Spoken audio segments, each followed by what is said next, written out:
on, boys.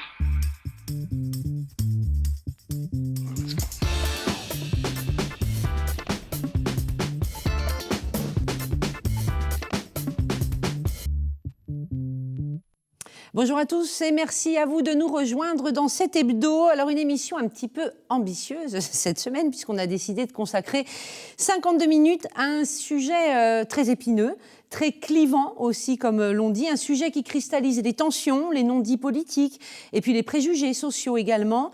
Un sujet qui est à la fois extrêmement local mais qui résonne jusqu'au niveau européen puisqu'on parle cette semaine de l'accueil de la population rome, en particulier ici, sur le territoire de l'agglomération nantaise et de la Loire-Atlantique. Alors les Roms, ce sont des familles qui ont fui la Roumanie, souvent pour des raisons économiques. Ils viennent en France dans le plus grand dénuement. Ici, sur l'agglomération nantaise, on parle d'environ 1500 personnes. On y reviendra, et en tout cas, les premières familles sont arrivées dans les années 2000.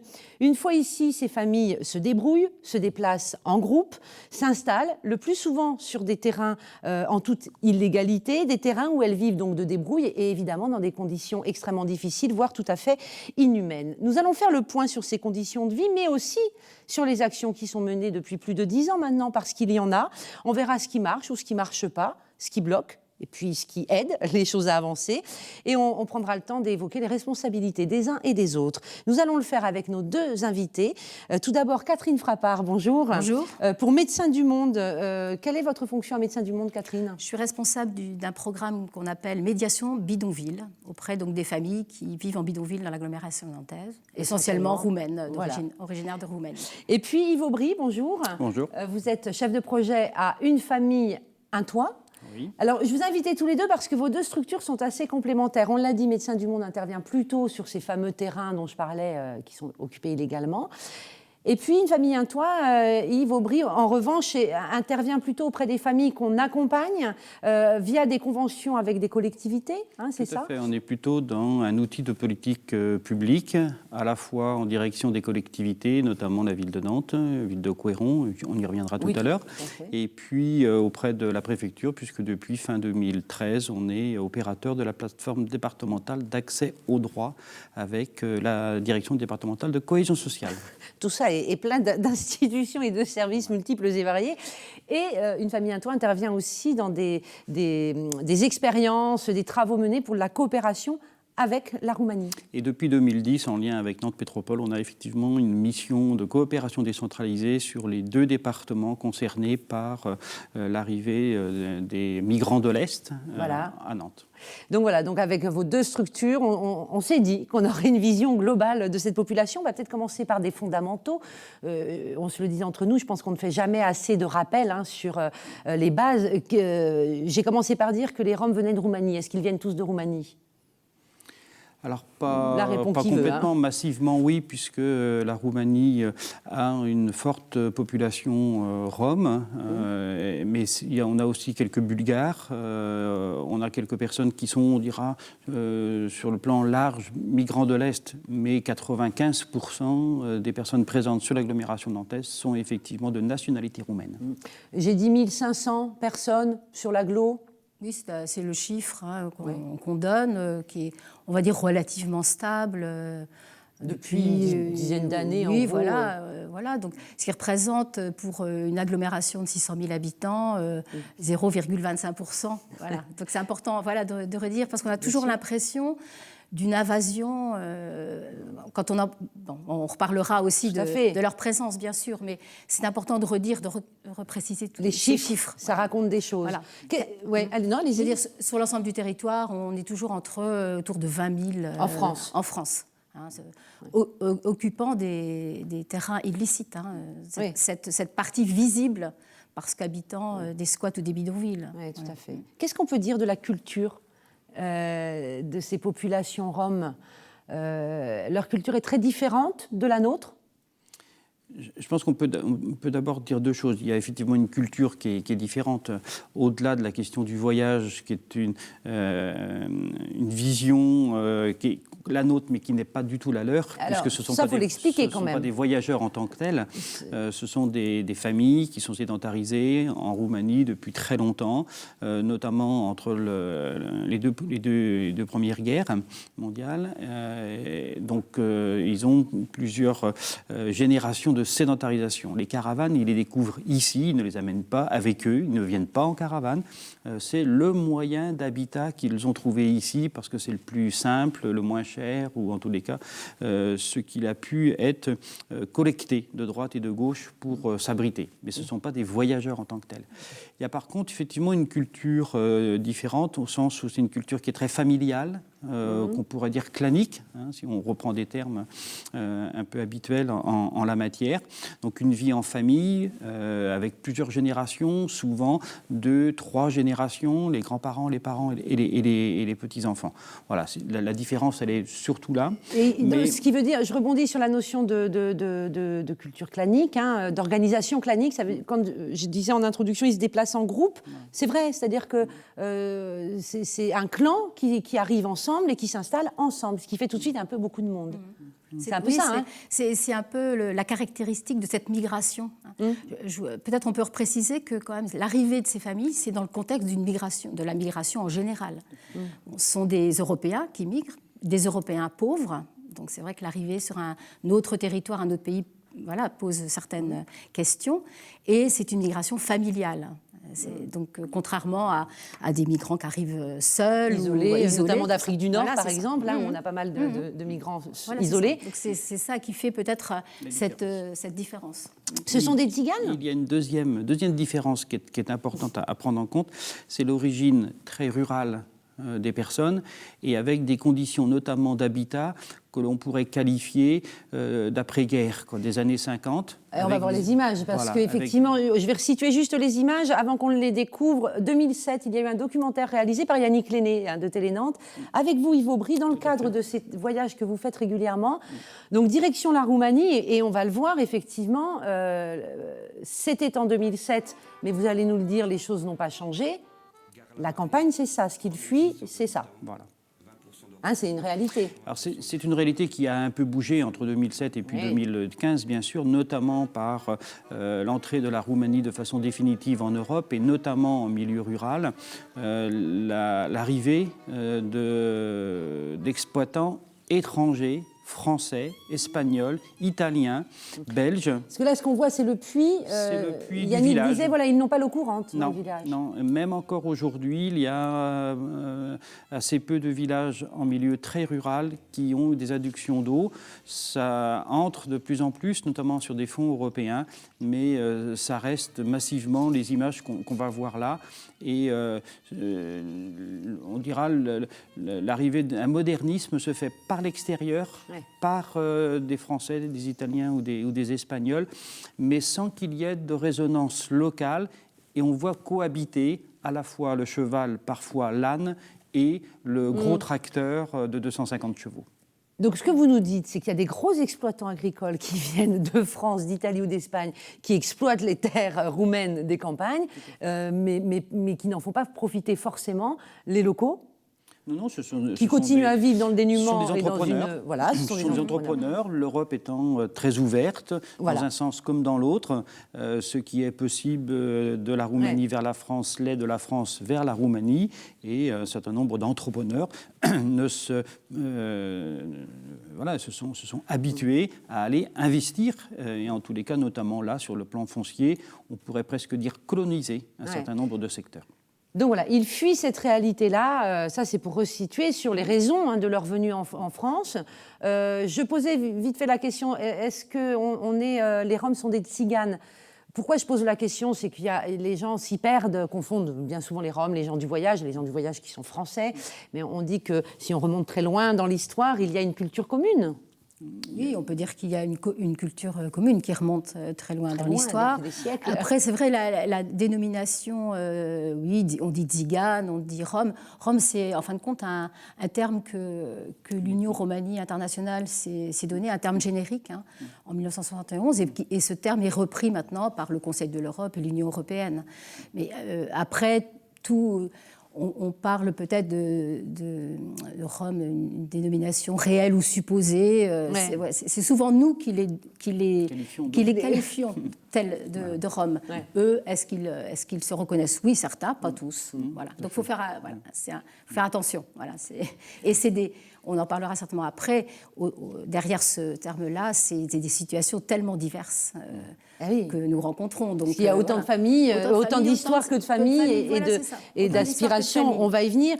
On termine sur un peu rappel en préambule pour bien comprendre les choses. On va parler peut-être des conditions de vie ici, en France. Et là, on va commencer évidemment par la partie la plus visible, ce que vous disiez, Catherine Frappart, c'est-à-dire ces familles qui sont installées sur des terrains de manière illicite, tout à fait illégale, puisque ce sont des terrains privés ou qui appartiennent à une collectivité, mais en tout cas qui ne leur sont pas destinés.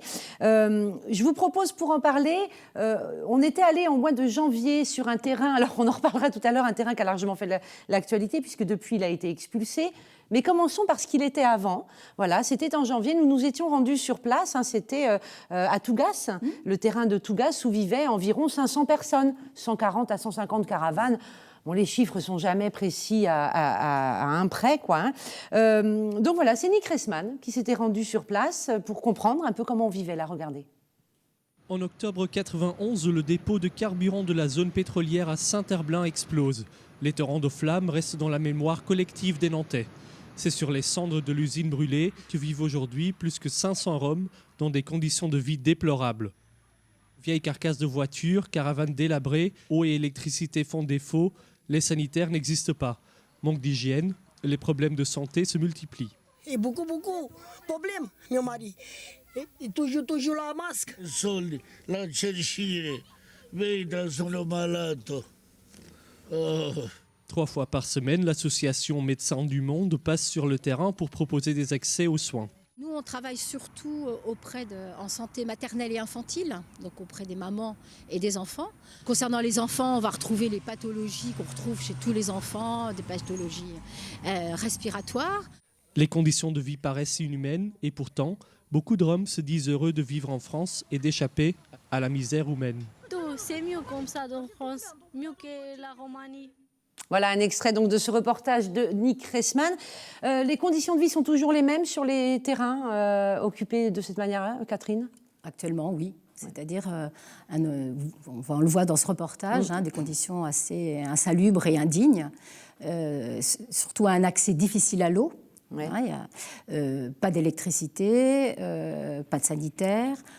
Ce qu'on peut peut-être remarquer, un point un peu plus positif, c'est quasiment un peu partout la mise en place de bennes pour la récupération des déchets. Oui, les communes, la métropole, pardon, oui, à partir du moment où on signale l'installation d'un terrain, c'est relativement fait régulièrement. Ce qui est quand même tout à fait formidable et remarquable, c'est que malgré ces conditions, la vie trouve son chemin, la vie se fait, la vie se passe, les gens vivent, les enfants naissent d'ailleurs. On le verra, pour beaucoup, ils vont à l'école, mais pas tous évidemment parce que c'est compliqué. Et on a cette jeune femme qui, dans le reportage, dit de toute façon, c'est toujours mieux ici qu'en Roumanie. C'est frappant, on peut ne pas le comprendre, ça. C'est-à-dire que les conditions, on l'a vu tout à l'heure sur les images précédentes, notamment en milieu très rural, il n'y a pas d'économie en tant que telle, ce sont des économies de survie, c'est de la subsistance, liées notamment à des activités agricoles, mais qui sont des activités, ce qu'on pourrait appeler de basse-cour. Donc il y a une possibilité de vivre, mais pas de développer une activité en tant que telle, et c'est toute la difficulté, on y reviendra tout à l'heure, sur la coopération décentralisée. Donc ce qui est recherché là, c'est d'abord la santé, pour au moins au départ, c'est-à-dire sur les années 2005, 2007, 2008, et puis depuis 2010 et notamment 2013 avec l'ouverture Europe, un accès au travail et donc des moyens d'existence. Qui n'est pas simple, l'accès au travail. Parce que c'est facilité depuis 2014. Parce que pendant longtemps, il faut expliquer que malgré l'entrée de la Roumanie dans l'Union européenne, il y avait quand même des mesures conservatoires, c'est comme cela qu'on dit ? Transitoires, pardon, qui empêchaient les ressortissants roumains d'accéder au travail. Ça a été supprimé, donc abrogé depuis. Levé à la fin des mesures. C'est-à-dire que ça durait pendant 7 ans. Pendant 7 ans. Ouais. Le temps où le pays fasse ses preuves. Voilà, c'est ça. Voilà. Aujourd'hui, depuis 2014, cette population a le droit de travailler comme n'importe quel ressortissant européen. Sauf que dans la réalité, c'est pas simple. Alors, oui, il y a des barrières. Oui, et à la fois, ce n'est pas forcément les barrières qu'on imagine. On se rend compte, notamment dans le travail qui est fait sur les terrains conventionnés, mais depuis, avec la plateforme départementale d'accès au droit, sur des familles qui sont parfois sur terrain illicite, y compris sur terrain illicite, on a des gens qui travaillent. Et qui travaillent parfois très régulièrement, qui sont notamment des employés des maraîchers nantais. Et donc qui ils sont déclarés, on n'est pas là sur du travail illégal. Non. On est sur du contrat de travail déclaré, saisonnier, avec fiche de paye et le respect du droit du travail. C'est marginal. Qu'est-ce qui est marginal ? C'est rare, c'est les cas de ces personnes qui vivent dans les terrains qu'on vient de voir et qui travaillent de manière régulière. Ce qu'on peut constater depuis le 1er janvier 2014, c'est quand même sur certains terrains illicites, il y a quand même de plus en plus de personnes qui travaillent. Oui. Alors, pas forcément des contrats, des CDD, pas forcément de manière continue, mais il y a de plus en plus de personnes qui ont un accès, alors peut-être qui reste précaire, à l'emploi. Ça me permet de rebondir sur une des missions d'une famille un toit pour la préfecture, qui est de faire des diagnostics, de mener des études auprès des populations pour essayer de comprendre, d'identifier les familles qui... C'est compliqué de le dire comme ça parce qu'on le réduit beaucoup, mais qui pourrait prétendre à un accompagnement et une intégration globale avec logement, travail, voilà. Donc, une famille en toit est conventionnée pour le faire et donc il y a des critères établis. Le travail en fait partie, évidemment, mais ça suffit ou pas ? Voilà, tout à fait. C'est-à-dire depuis fin 2013, les services de l'État, dans différents départements, et notamment la Loire-Atlantique, ont mis en place ce qui a été appelé une plateforme départementale d'accès aux droits des migrants de l'Est. Donc, cela recouvre les publics dont on parle. Et c'est une famille à toit qui est l'opérateur de cette plateforme, après un travail préalable d'évaluation par une autre association, Actarom, qui fait ce travail d'évaluation des situations, la préfecture ayant la liberté de considérer intégrables ou non les personnes concernées. Et ça, c'est du ressort de la préfecture, donc de l'État. Voilà, donc de l'État, et qui nous ensuite missionne, famille par famille, pour accompagner dans l'accès au droit, au logement et au travail. Et très généralement, une des personnes du ménage travaille. Oui, d'accord. Sur les personnes qui nous sont orientées. Bien sûr. Donc, c'est un critère important. Voilà, c'est 20 familles qui sont accompagnées depuis 1 an et demi.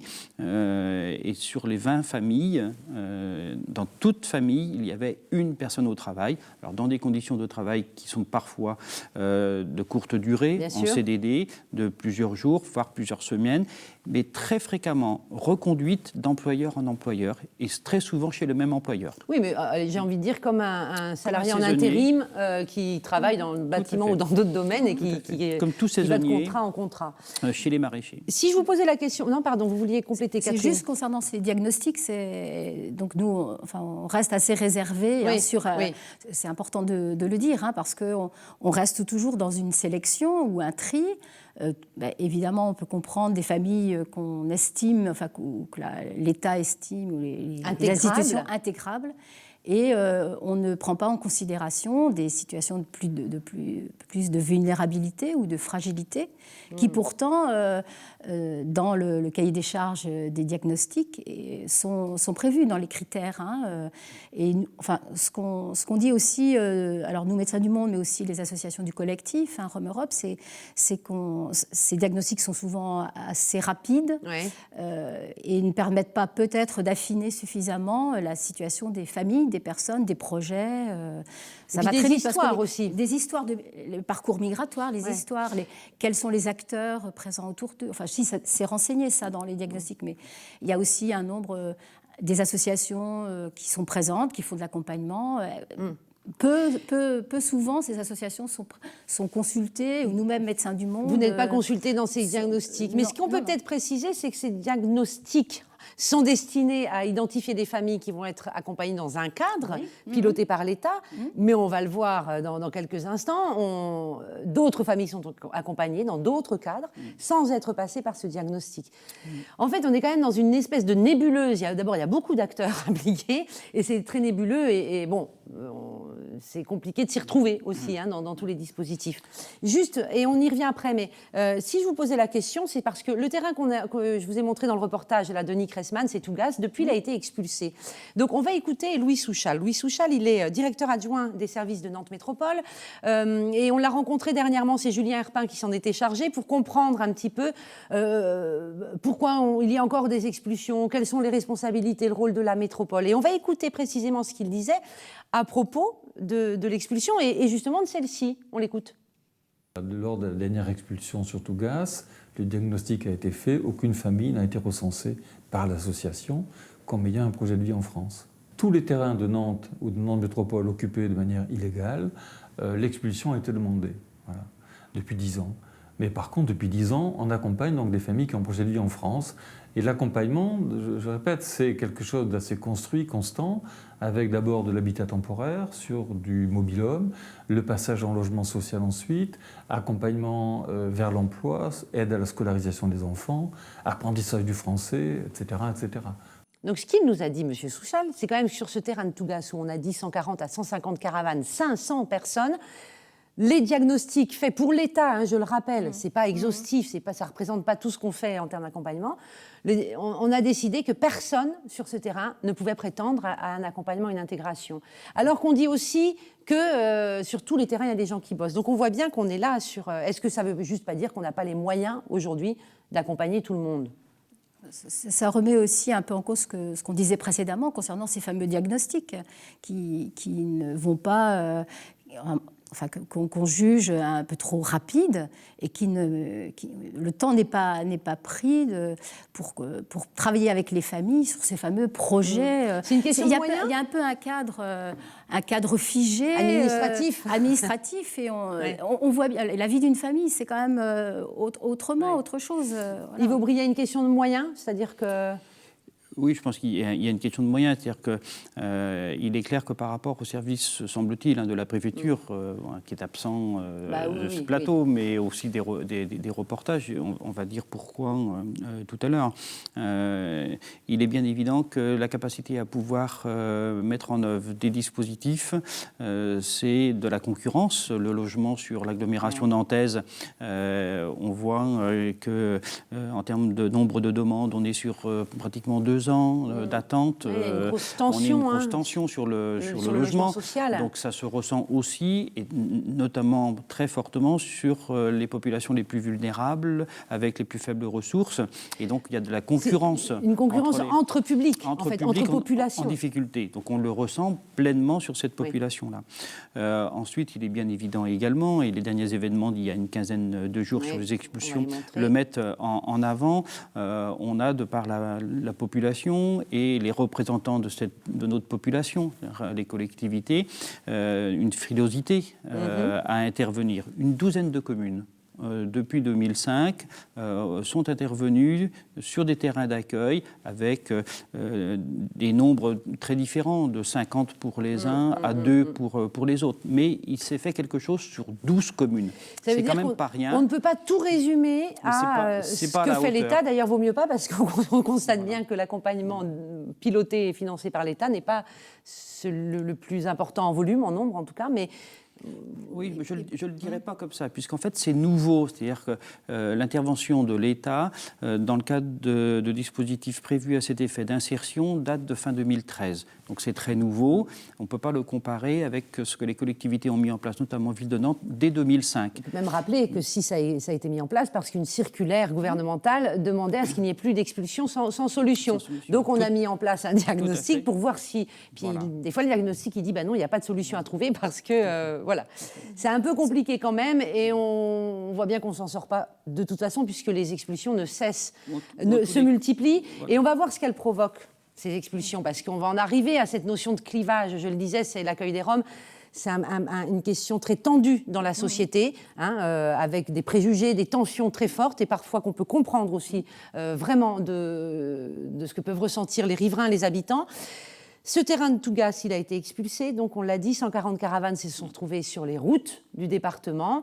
À un moment donné, elles se sont dirigées vers Indre, et là, qu'est-ce qui s'est passé? Rappelez-vous, c'était il y a quelques semaines, des adjoints de la mairie d'Indre, des habitants, ont empêché les caravanes de passer et d'aller vers la commune. Simon Offray, notre reporter, était sur place, regardons.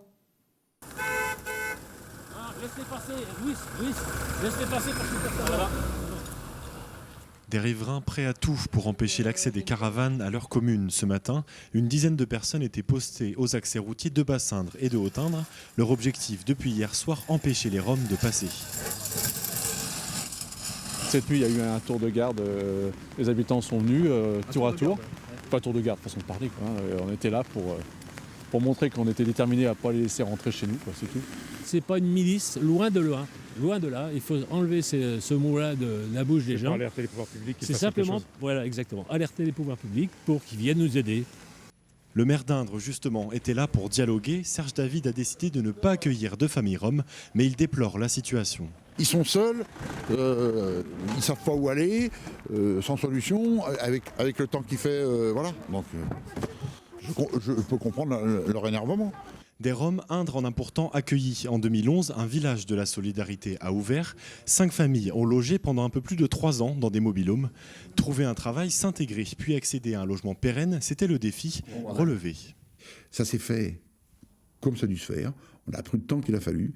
Ces 5 familles-là, aujourd'hui, sont dans du logement social, effectivement, mais ce sont dans du logement social durable. Mais vite, des campements sauvages sont nés en bas de la commune, près de la décharge de Tougas. Jusqu'à 120 caravanes vont s'entasser sur ce terrain pollué. Le site d'une usine qui a brûlé. Pendant plusieurs mois, près de 500 Roms ont côtoyé les Indrais. Certains sont aujourd'hui satisfaits de les voir partir. Sur Indre, je pense qu'on a fait tout pour eux. Et bon, les gens sont à saturation, quoi. Donc je pense que c'est une action citoyenne qui est menée aujourd'hui pour justement éviter qu'ils reviennent sur la commune, quoi. Où s'installeront ces familles? Aucune solution temporaire n'a été trouvée. Le maire d'Indre aimerait une concertation avec les autres communes de l'agglomération. Voilà, et finalement, ils se sont installés sur un autre terrain, illégal, vers la Beaujoire, à l'est de Nantes. Vos réactions, ce qui s'est passé ce jour-là, le 30 avril à Indre, c'était choquant en réalité. Tout le monde l'a dit, les réactions étaient nombreuses, les associations en tout cas, les réactions politiques ont été rares. Oui, je pense qu'il y a eu des expressions, y compris de représentants de Médecins du Monde, hein, pour déplorer cette attitude qui continue à alimenter le rejet et la stigmatisation de ces familles pauvres et qui engendre un peu une montée d'une population contre une autre. Mais en même temps, la cohabitation n'est pas toujours facile. Alors, la cohabitation faut le reconnaître. N'est pas facile, mais pourquoi aussi on en arrive là, à ces situations-là, c'est que depuis quelques années, ces terrains illicites, on va dire une quarantaine sur l'agglomération nantaise, ne sont pas pris en compte. C'est des familles qui sont visibles, mais les responsables politiques refusent un peu de voir cette situation du bidonville. C'est vrai que c'est compliqué sur notre territoire. Et le fait de ne rien faire, il y a un état de pourrissement qui fait qu'on n'entend pas non plus la difficulté des riverains qui côtoient ces bidonvilles. Donc en fait, on laisse pourrir et on arrive à des situations ingérables comme celle-là. Alors à Indre, donc ça, ce qui s'est passé là avec ces gens qui empêchaient les voitures de circuler, c'était à Indre, là où l'ancien maire avait créé un village de la solidarité qui a plus ou moins fonctionné avec des difficultés, mais aussi qui a permis une stabilisation des familles. Ça a été un moment important, ce village de la solidarité. Il fait penser à ce qu'il y avait eu avant encore à Nantes, à la Souillarderie. Tout à fait. La difficulté sur laquelle on est, c'est à la fois des terrains dits illicites sur lesquels il n'y a pas d'intervention public. Et ce que les associations, nous-mêmes, on préconise, c'est qu'il y ait à chaque fois une intervention publique. Ça veut dire quoi, sur les intervention terrains, publique? Ça veut dire une présence et qu'il y ait des moyens qui soient mis en œuvre d'une présence citoyenne et professionnelle sur ces terrains-là. C'est-à-dire qu'il n'y a pas de zone de non-droit. Si on n'intervient pas, ça veut dire qu'il y a un non-droit. Il y a un ramassage des ordures, c'est très très bien, mais on doit aller au-delà de cela. Il doit y avoir une présence, y compris de police municipale, qui doit faire son travail. Mais là, vous parlez des terrains illicites. Et comment on peut faire C'est compliqué parce que est-ce que ce n'est pas reconnaître l'occupation illégale? Vous voyez ce que je veux dire? On a une expérience sur le sujet, puisque les premiers terrains, vous avez cité la Sauillarderie, qui ensuite a créé les conditions du 380 route de Sainte-Luce sur la ville de Nantes. Là, on voit des images d'archives, bien sûr. On est en 2007. Voilà. Cela s'est passé de la même manière sur la commune des Sorinières, avec une intervention à caractère institutionnel sur un terrain de situation illégale. Là, les images, c'est l'expulsion. En octobre 2007, c'est l'expulsion de la route de Sainte-Luce. Voilà. Et sur le site de la Meuse, on a eu le même phénomène avec une intervention pendant 6 mois sur terrain illicite. Donc c'est tout à fait possible. C'est possible aussi sur les squats. Donc sur le plan de la légalité, il y a une possibilité d'intervention institutionnelle sur des sites illégaux et pour autant cela ne les reconnaît pas en tant que tels. Mais la présence de la cité à l'intérieur de tout droit doit être un impératif, parce que ça permet de mettre tout simplement de la règle et du cadre et qu'il n'y ait pas de situation de non-droit. Pour rappel, c'est ce qui s'était passé à l'arrivée des familles sur Indre. Avant, le maire s'est déplacé et est venu reconnaître la présence sur son territoire de ces familles qui occupaient un terrain de manière illicite. Mais le fait de reconnaître la présence de la part d'un élu, enfin d'un responsable politique, le fait de reconnaître et de mettre des règles, c'est déjà une reconnaissance. Et c'est toujours bien vu, bien perçu de la part des familles? Parce qu'on ne va pas se raconter d'histoire, ça ne se fait pas non plus en un coup de cuillère à peau du jour au lendemain où tout le monde s'accepte. C'est un travail de longue haleine, c'est un travail... On est là aussi de part et d'autre, des responsables, mais aussi des différents acteurs qui interviennent, ou des riverains, et du côté des familles, dans des genres de peur, parce qu'on ne se connaît pas, les préjugés sont là très présents de la part, vers les familles dites roms, mais aussi des familles vers les riverains qui pensent d'emblée hostile. Il y a vraiment un gros travail à faire de sensibilisation. Et c'est vrai que ce n'est pas avec des attitudes comme ça de blocage et de rejet qu'on arrivera à des climats plus apaisés. Il y a vraiment un travail à faire. Il y a un travail d'explication, de connaissance. Il n'y a pas de langue de bois sur le sujet. Il est bien évident que toute zone de non-droit, quelle qu'elle soit, occupés par des migrants, qu'ils soient de l'Est ou qu'ils soient d'ailleurs, qu'ils soient occupés, ces zones de non-droit, squat, par des Français de souche, à partir du moment où il n'y a pas d'intervention institutionnelle, il se développe toute espèce de relation. Mais vous savez bien ce que dit à caractère et l'institution, Yves Aubry. Oui, mais une des manières de l'éviter. Intervenir, c'est non. Finalement, c'est autoriser l'occupation illégale. Non. Il est là un peu le... En tout cas, c'est un argument derrière lequel les collectivités se réfugient bien souvent. Tout à fait, mais le premier des arguments, c'est quand même de faire en sorte qu'il n'y ait aucune zone de non-droit. Ça peut être l'occupation qui est illicite, c'est pas le lieu. Le lieu, lui, il n'est pas illicite. Il est nantais, il est connu, il a un propriétaire. Tout à fait. Donc le propriétaire peut tout à fait autoriser et la puissance publique peut tout à fait intervenir en tout lieu, quelle que soit la situation des occupants et du site. Et c'est ça que, pour nous, en tous les cas, il est absolument nécessaire de faire pour qu'il n'y ait aucun espace de non-droit. Et c'est vrai qu'il y a plein d'endroits où ça ne se fait pas, mais il y a eu aussi beaucoup de choses de faites. On ne peut pas croire et penser que depuis les années 2000, je le disais, où les premières familles arrivent de Roumanie, ou en tout cas de l'Est, on ne peut pas dire qu'on n'ait rien fait. Les associations sont très nombreuses à s'être mobilisées. Des collectifs aussi de citoyens sont nés un peu partout et une grande partie ont joué un rôle important bien souvent. En tout cas, des gens sont mobilisés. Et puis les collectivités aussi. Des mairies ont joué le jeu. Est-ce que Nantes Métropole joue assez le jeu ou pas? C'est toujours la question qui revient. En gros, concrètement, depuis 10 ans, qu'est-ce qu'on peut dire? Qu'on tient le bon bout, que vous trouvez que les choses avancent bien, avancent vite et que les solutions se multiplient et que bientôt on ne verra plus ces bidonvilles et que tout le monde vivra à l'abri? On lit en rigolant parce qu'on sait très bien qu'on en est très loin. Voilà, on ne peut pas vraiment dire que les choses sont allées vite, sauf qu'en même temps, 10 ans sur le plan institutionnel, c'est rien. Mais ce n'est pas le temps. Dans le quotidien des gens, c'est énorme. Voilà, mais ce n'est pas le temps de la personne qui souffre, ce n'est pas le temps de celui qui n'est pas logé. Donc on a là une difficulté. On disait tout à l'heure, une douzaine de communes sont intervenues en termes d'accueil, mais de façon assez différente, avec notamment la ville de Nantes et celle de Saint-Herblain qui sont intervenues sur de l'accueil temporaire, donc avec une possibilité de pouvoir faire en sorte qu'il y ait un lieu, parfois qui bouge, mais dédié à de l'accueil, donc avec des familles qui vont se renouveler. Les autres communes ont plutôt fait un choix d'un accueil nominatif.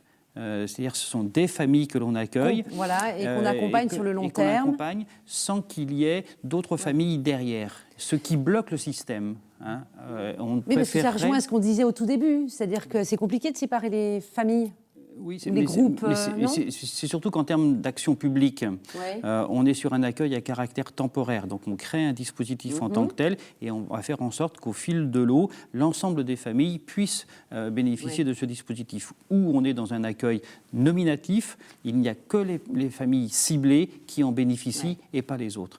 Et donc c'est là où on a une difficulté. Seules 2 communes ont choisi ce mode-là, alors avec des nombres complètement différents sur la ville de Nantes, on est passé de 20 capacités d'accueil à un peu plus de 50 à un moment donné, pour être à 10 aujourd'hui, mais avec des logements d'autre côté.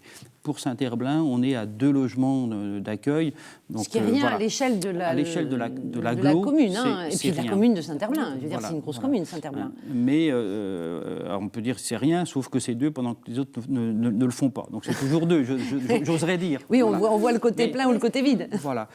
Mais ce qui est en jeu aujourd'hui, c'est un département, et notamment une agglomération nantaise, qui dès 2005 s'est préoccupé de cette situation-là, ce qui n'était pas le cas sur l'ensemble du département. Avec des autres territoires. Un point précis, parce que c'est aussi un des leviers d'action des communes, c'est la scolarisation des enfants. C'est le fait d'accepter à l'école les enfants de ces familles, y compris quand elles vivent sur les terrains illicites et dans des conditions, mais les conditions qu'on a vues. Mais la scolarisation, elle fonctionne bien ?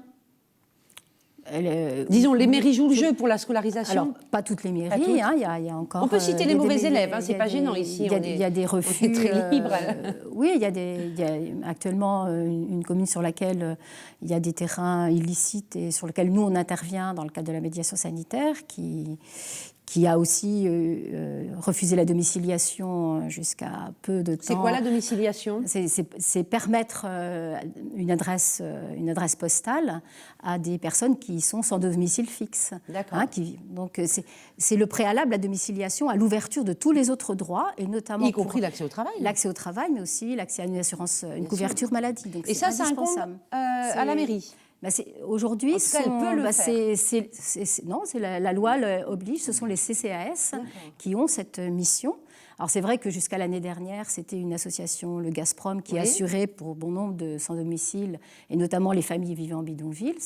Mais le Gazprom a cessé cette activité-là, obligeant effectivement les CCAS à prendre à ce moment-là cette responsabilité. Ça se passe relativement bien. Les familles, la plupart du temps, sont accompagnées par les associations présentes sur les terrains, les associations membres du collectif From Europe ou Médecins du Monde, et les relations se passent plutôt bien. Pour dire, on rencontrait récemment des représentants de la ville de Saint-Herblain, et cette domiciliation Saint-Herblain, il y a un nombre important de familles, donc ça faisait tout d'un coup le CCAS, accueillir beaucoup de personnes, beaucoup en même temps. Mais le retour, c'est que petit à petit, il y a un apprivoisement, on découvre ces familles pour lesquelles il y avait, ce qu'on disait tout à l'heure, assez de préjugés, mais qu'elles viennent régulièrement chercher le courrier, le contact avec les personnels d'accueil, fait que il y a la scolarisation du lien qui se fait. A le même effet d'ailleurs. Et la scolarisation. Alors, non seulement elle stabilise les enfants, ce qui n'est pas plus mal, mais elle crée aussi, elle permet de se rencontrer. Oui. puisque forcément, donc c'est important. Alors je reviens à cette notion-là. Est-ce qu'elle est suffisamment développée, cette scolarisation? Alors certainement pas suffisamment. Enfin, les enfants ont cet accès à l'école parce que c'est la loi aussi, et la loi qui oblige aussi les communes à scolariser les enfants. Mais ça marche pas tout le temps. Ça ne marche pas toujours. Et puis, pour ce qui concerne les familles et les enfants, il y a encore des freins à la scolarisation, ou du moins à une scolarisation régulière. Le transport. Que sont les conditions de vie au quotidien. Les conditions de vie, le transport. Et puis, quand un terrain est expulsé, on l'a bien vu avec Tougas, les enfants qui étaient scolarisés, il y en a qui l'étaient, tout est arrêté. Ils se retrouvent à l'autre bout de la ville.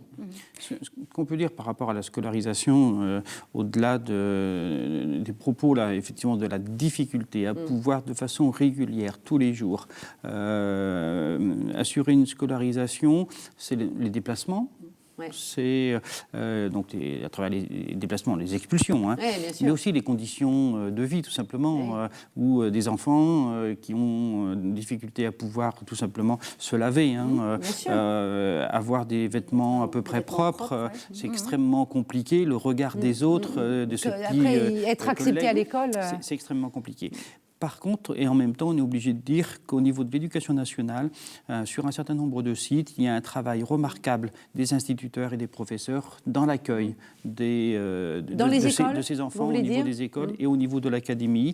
Il y a une vraie prise en compte. Alors, qui est pour eux extrêmement compliqué, puisque du jour au lendemain, ils peuvent se retrouver avec 10, 15, 50 élèves, et le lendemain, plus personne, puisque le site aurait été expulsé. Voilà. C'est vraiment très compliqué. C'est aussi pour ça que maintenir avec une présence institutionnelle des sites, ça permet aussi à l'ensemble du parcours scolaire et des services de l'État de faire leur travail. Mais c'est peut-être plus facile de le faire à petite échelle. Je veux dire par là qu'une commune suive attentivement 5 familles, c'est peut-être plus simple que de vouloir d'emblée prendre les 500 personnes qu'on a vues sur le terrain de Tougas. On va en prendre un exemple du travail de ces communes. Prenons l'exemple du Cellier, dans le pays d'Ancenis. Le Cellier, c'est une petite commune à moins de 5000 habitants. Et il se trouve que la municipalité, qui a changé en 2014, le maire a changé, mais la municipalité d'avant avait entamé tout un travail, un projet d'intégration de certaines familles. Et ce travail a été mené à bien, au bout continu aujourd'hui avec la nouvelle municipalité. Nous nous y sommes rendus. Alors, on ne va pas y voir une famille un toit, et pourtant une famille un toit a signé une convention avec la mairie du Cellier. Vous nous direz en quoi c'est important d'accompagner la commune, mais il y a une autre association sur place, c'est l'Accueil qui est là, et puis il y a le maire. Alors, on a demandé à Simon Offray, encore lui, de se rendre au Cellier pour comprendre ce qui s'y passait. Eh bien, regardez. En 2011, 13 familles roms expulsées de Nantes Métropole s'installent sur la commune du Cellier. Un an plus tard, un terrain aménagé est mis à leur disposition et aujourd'hui, 4 familles sont relogées. Une insertion possible grâce au travail de l'association C'est l'Accueil, qui semble, avec la mairie, avoir trouvé une alternative à l'expulsion. Je pense que pour tous les Roms, c'est la solution d'avoir un terrain municipal ou non municipal, mais au moins autorisé. C'est la base d'une vie à peu près correcte, mais c'est le minimum et ce n'est pas suffisant pour vivre avec ça tout le temps. Donc c'est vraiment un passage que tous les Roms devraient avoir, toutes les municipalités devraient faire un effort pour prendre quelques familles roms et tout se passerait bien.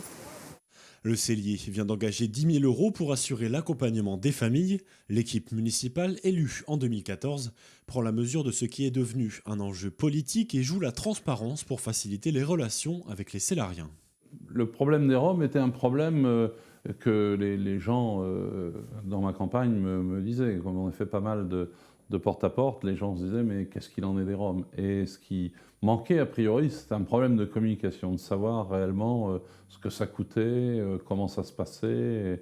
Et c'est vrai que même quand on a remis effectivement les coûts qu'avait l'installation des Roms, de l'électricité, ces choses-là, ça avait un petit peu irrité évidemment l'opposition, mais je pense que on devait la vérité, on se l'est dit aux Cellariens. Voilà. Conseils, aide aux démarches, traduction, les associations aident au quotidien les 13 familles. Le plus grand défi reste l'emploi, souvent engagés comme saisonniers. Les ressortissants roumains ont besoin de garanties salariales pour espérer un logement pérenne. On les a accompagnés dans certains cas chez le maraîcher, chez l'exploitant, pour les présenter, pour qu'ils s'inscrivent, fassent une fiche d'identité. Et ils étaient plus à l'aise s'ils étaient accompagnés. Donc ça, c'est important. À partir du moment où les Roumains sont devenus ressortissants européens, comme avec les Bulgares en début 2013, là, ils avaient à ce moment-là accès à Pôle emploi et l'attitude pour s'inscrire et entamer des démarches. Le contrat avec les familles reste clair. En contrepartie de l'aide apportée, le paiement d'un loyer et d'une partie des charges du terrain d'accueil est demandé, ainsi que la scolarisation des enfants. Les grands, surtout les grands. Alors, grands et petits, Daniel devrait être à l'école cet après-midi. Julian Binou habite au Cellier depuis 2011. Pour lui, cet accompagnement est une réelle chance. Les personnes s'occupent du travail. Madame Michel s'occupe très bien de nous. Monsieur Gérard, la même chose. La mairie, c'est... Le gendarme. Le gendarme, oui. tous les personnes qui s'occupent de nous, ils sont très gentils pour nous ici. Nous payons ici 100 € par mois, comme ça. L'électricité,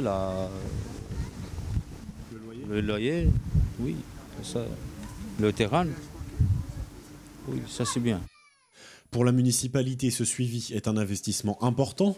Seule commune accueillant les Roms dans le pays d'Anceny, le Cellier demande aujourd'hui une aide financière, mais reste bien la preuve qu'un accueil pérenne des familles roms est possible autour de Nantes.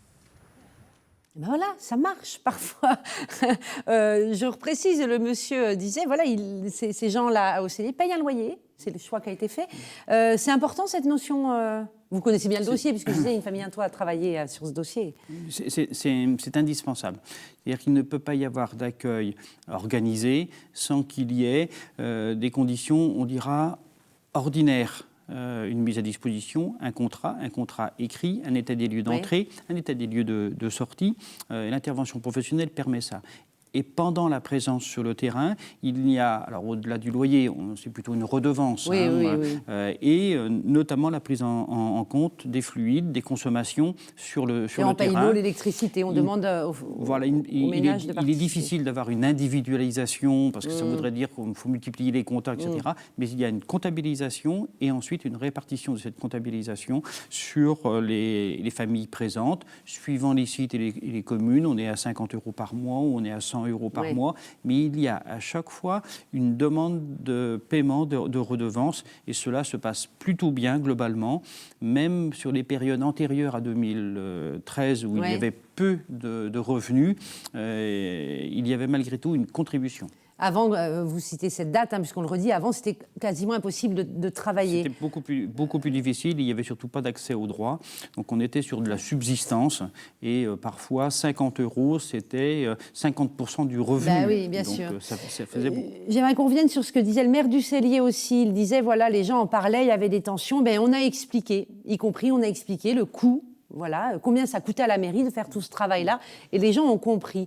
Je trouve ça assez remarquable, parce qu'on voit bien que dans d'autres grandes villes, au contraire, les élus veulent surtout pas donner le détail de ce qu'ils font, de peur de ne pas être compris de la population. Or là, ce maire dit ce que vous disiez en début d'émission, il faut de la transparence. Tout à fait, et expliquer. Alors, là, on parle le coût d'une installation là, comme celle du Cellier. On ne parle pas du coût d'une expulsion comme celle qui a eu lieu à Tougas. Bon, je ne suis pas en mesure de vous donner des chiffres, mais c'est très important avec la mobilisation des forces de l'ordre. Donc, on pourrait réfléchir à ça. Qu'est-ce qui pourrait être fait avec des sommes comme celle-là? En même temps, là, c'est vrai que c'est des expériences très intéressantes que mènent le Cellier et d'autres communes. On voit tout de suite qu'une fois stabilisées, les familles sont disponibles pour s'engager vers le travail, permettre la scolarisation régulière des enfants, l'apprentissage du français, ce qui n'est quasiment pas possible quand on vit dans les conditions dans lesquelles sont les 1500 personnes sur les terrains illicites. Donc, ce que vous dites, c'est plutôt peut-être de commencer à vérifier s'ils parlent français et s'ils travaillent pour les intégrer, on ferait peut-être mieux de les stabiliser pour leur permettre ensuite d'accéder au au travail et à la langue. On voit bien avec ces expulsions, vous voyez bien que ces familles se sont réinstallées sur un autre territoire, une autre commune. Elles resteront là.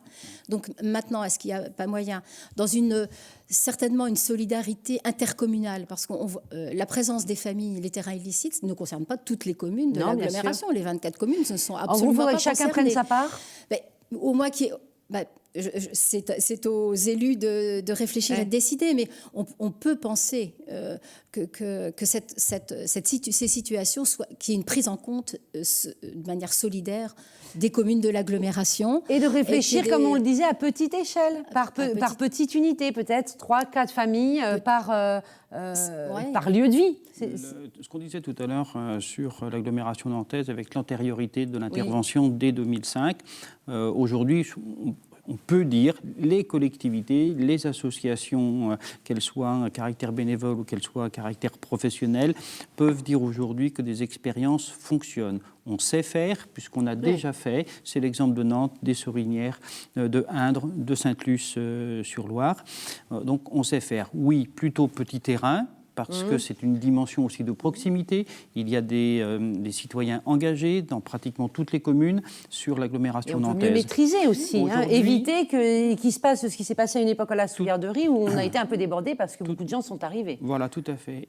Cette antériorité fait que les collectivités savent comment travailler aujourd'hui. Nantes Métropole avait fait des propositions dans ce sens-là, d'aide, de soutien à l'investissement que les collectivités pouvaient faire. Les collectivités ne se sont pas bousculées, c'est le moins qu'on puisse dire. Nantes Métropole était timide aussi, reconnaissez-le. Nantes Métropole a fait la proposition qu'elle devait faire en termes de soutien d'investissement. Ceci dit, c'est vrai que ce n'est pas la métropole qui est la plus compétente en la matière. Ce sont les communes, c'est vrai. Chaque collectivité. Voilà, il y a bien les deux parties, une partie d'investissement et une partie de fonctionnement et d'acceptation de territoire. La dernière, c'est l'intervention, ou les deux dernières, c'est l'intervention du Conseil général. C'est fait à travers une permanence qui s'appelle Chaptal, donc le Conseil général est présent. Il manquait l'État. C'est fait. Depuis fin 2013, on a l'ensemble des ingrédients aujourd'hui. Il nous reste 1 minute. Alors maintenant, il faut qu'on donne le petit truc miracle, là, le dernier ingrédient qui va faire que tout ça va... Nous avons l'ensemble des corps institutionnels, les collectivités, le Conseil général et l'État.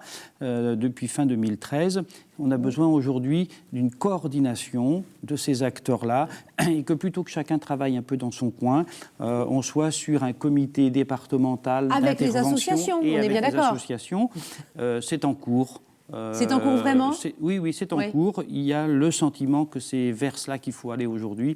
Et je pense qu'on pourrait avoir une métro, Nantes Métropole, qui pourrait être phare en la matière. Vous êtes d'accord avec ça, Catherine Frappart ? On sent que du côté des communes, les principales communes qui accueillent, que sont Nantes, Saint-Herblain, Rozé, il y a une autre attitude, une écoute. Les lignes bougent. Des lignes bougent, une attention sur les conditions de vie notamment, et que des choses doivent bouger.